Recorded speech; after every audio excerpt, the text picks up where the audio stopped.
Tenno, welcome back to my channel. Today, this is not a financial YouTube channel, and yet we are talking about money, everybody's favorite. But, and on a serious note, today we are talking about nursing pay specifically.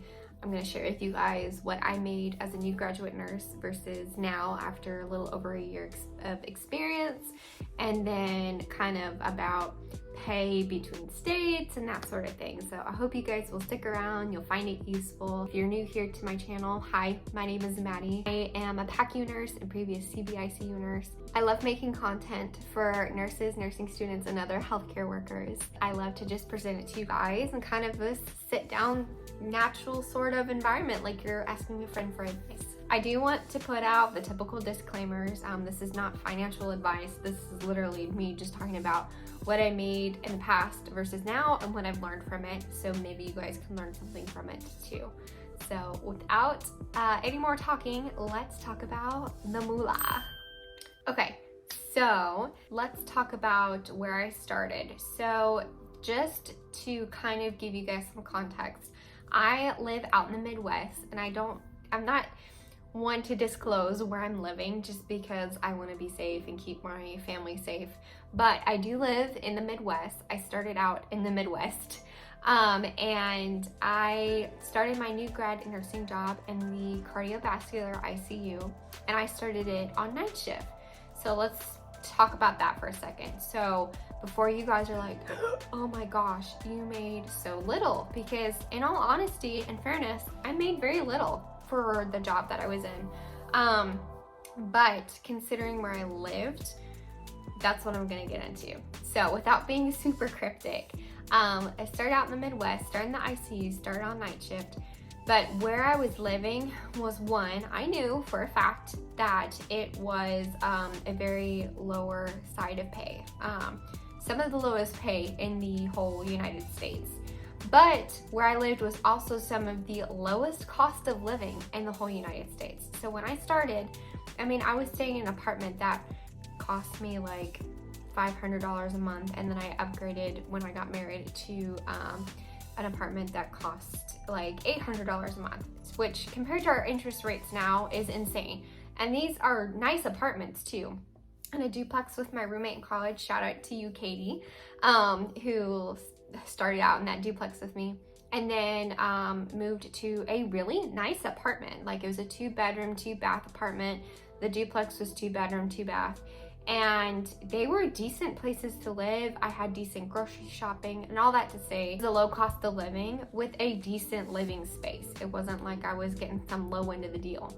The groceries were cheap. It was a good place to start out, especially if you're just coming out of college.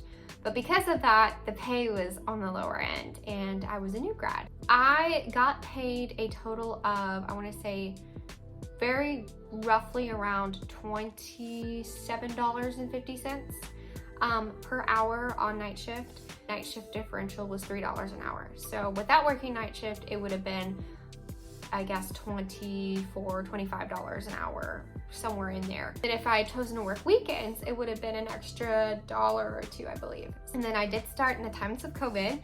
So there were actually a lot of opportunities to pick up shifts, both on my unit and other units, and make an extra $90 an hour for some of these bonus shifts. So I was still able to definitely make ends meet. I was married, so I wasn't the only one working in the home. The rent was super affordable. So my monthly paycheck then was just slightly under $2,000, because you gotta remember, I was also paying into retirement and also had like healthcare benefits and stuff that came out of my paycheck. So I made just under $2,000 a month.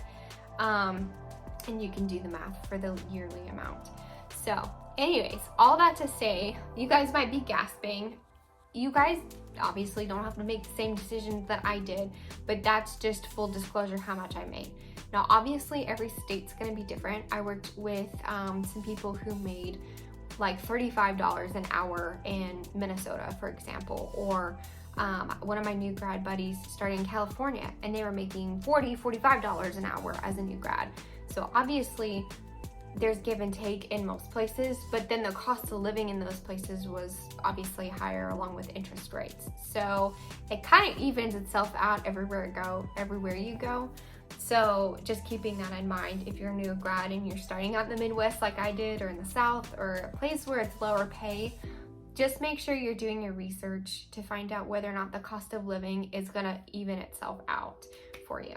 All right, so with all that disclosed, what I make now is actually $2 more an hour than what I made previously. I still live in the Midwest, but I have moved to a place that is a bit higher cost of living. But I do make $2 extra an hour, and I did a little bit of job shopping. So I'm now on a daytime position. I am working critical care, but it's PACU, so it's not nearly the same stress amount, in my opinion, compared to the ICU setting I was in. And obviously not having to work night shift helps my circadian rhythm and stress levels. So, and then I also do not have to work weekends. I have to work an on-call shift twice every 6-week period, which is great. So after that year, obviously it's kind of hard to negotiate your first year as a nurse, but after experience and credentials and training and years as a CNA, I was able to job shop a little bit. It's not easy to negotiate, but that is obviously something you can always do, is negotiate your pay, do some job shopping, compare, counter offer. There's people out there who are more smart about that field than I am, and I definitely encourage you to look for that, and do your research, of course, make good financial decisions. But this was the right position for me because I did not want to work a night shift. It was very flexible. I'm not anxious going to work anymore, and I picked an evening shift, so there is an evening differential for me, but I am now working 10:30 a.m. to 11 p.m., which is great. And sometimes I get off early even if we're done with patients for the day. So all that to say, I'm basically making a little bit more than what I made as a new grad, but I actually have more benefits currently. So I obviously don't have to work that night shift and stuff. So it was a good choice for me personally. And I still feel like I get to keep up my skills. I still get to be in a critical care setting, so I can earn credentials in that respect if I wanted to. I still get to see a lot. My horizon's been broadened a little bit. I have more to add to my resume should I ever need or want to change my position and job. I've noticed that a lot of YouTube videos that I look for, they are kind of talking about like the tips and what I learned as a new grad and roughly what I made, but they were never like full disclosure. So I personally don't care. That's not to say like I don't care about my job or anything, but I don't care to disclose that.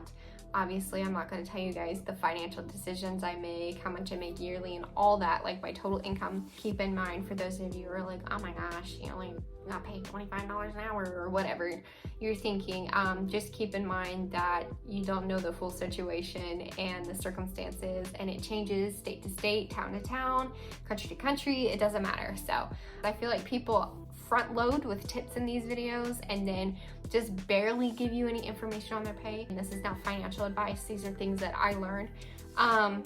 Would be to make sure that you don't go into nursing for the money, because you're not going to be a good nurse if you're only there for the money. I said it. It's true though. Like if you're there only to make money, it's going to be hard to have compassion on the hard days.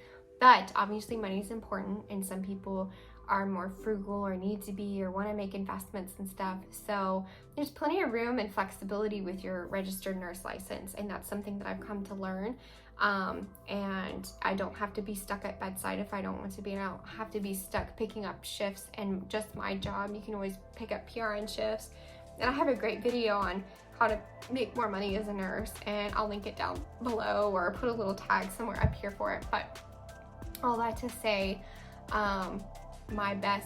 the things that I learned is that you can negotiate pay, you can look into alternatives, and try to make sure your income isn't coming just from this job.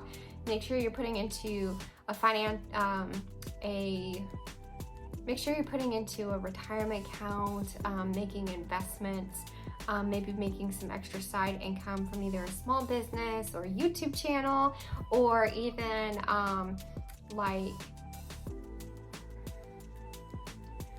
like picking up a PRN side job or something. But I would also say definitely have that good work-life balance too. That's definitely something that I've had to learn. My life isn't just solely nursing, and you're going to become burnt out very quick if it's just about money and picking up extra shifts. So learn how to balance it well. Alright guys, that's pretty much all I have for you today in this video. I hope you liked it. I hope it was transparent, but transparent enough to give you guys a good idea of what to expect and still make your own decisions, obviously. But thank you for being here. Thank you for your support on this channel. And if you liked this video or previous videos, make sure to hit the like button and subscribe to my channel so you know when I post videos, and you can see more content like this because it helps me continue to put content out. So I love you guys, and I hope you're doing well. See you later. Tutuanana, as we say. Bye.